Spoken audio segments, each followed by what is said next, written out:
Brown Street was coming home at last. He'd been spending time in Las Venturas after helping some friendly gang members to escape.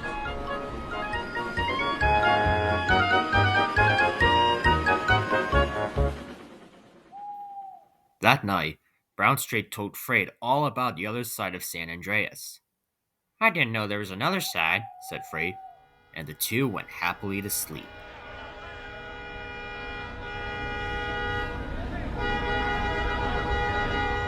The next day, CJ and the heavy-set fellow were heading to Unity Station, and they were more determined than ever. CJ could remember the last time he had to follow the darn train, and since then, he busied himself doing anything he could, but there was nothing left to do. Brown Street barely woke up when a gang member fell on him and kindly asked him to drive as fast as he could. "Can you do that for me?" he asked politely. "What is this?" cried Brown Streak. Is reality a mere illusion that hinges on the actions of a single protagonist? But he hadn't time to think, for CJ and the heavy-set fellow had already arrived at the station. Brown Streak raced away like never before. Again. "Oh dear," said CJ. "Here we go again." CJ and the heavy-set fellow need to eliminate the gang members before they reach Frederick Bridge. Up ahead is a lady standing on the sidewalk, Brown Streak, and further ahead is a ramp. Should CJ park near the lady and see if anything develops?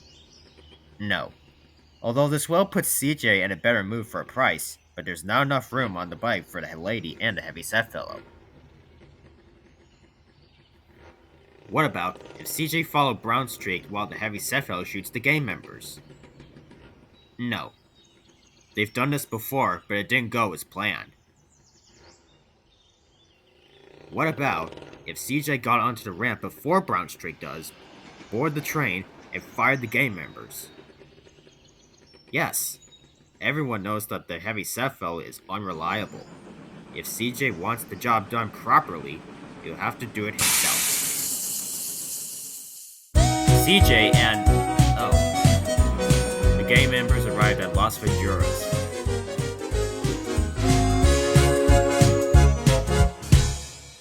"That was awful," said the heavy-set fellow. "We spent too long in that learning segment." But the two were still determined. "We'll try it again tomorrow," said the heavy-set fellow. "After all you had to do was follow..." CJ was so angry, he punched the air, punched it again, reset the camera, punched the air twice more, accidentally punched a bystander when going for a third, reset the camera, pulled out a weapon, aimed his weapon, got into his bike, punched the bystander one more time, and got off his bike. Oh! A tank fell from the sky and landed right on the heavy-set fellow. "Oh! I'm as confused as you are," said the tank. CJ left in a huff. Meanwhile, Freight pulled into the station. He was sad to find out that Brown Street had gone again already. He didn't even get to see Freight's redesign.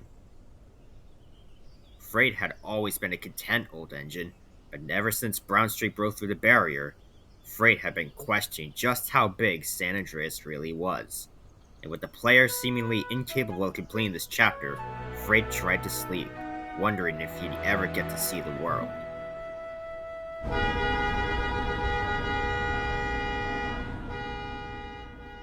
Next day, Freight's driver rushed to wake him up. He was waving a document about a high courier service run by Merriweather. Freight listened.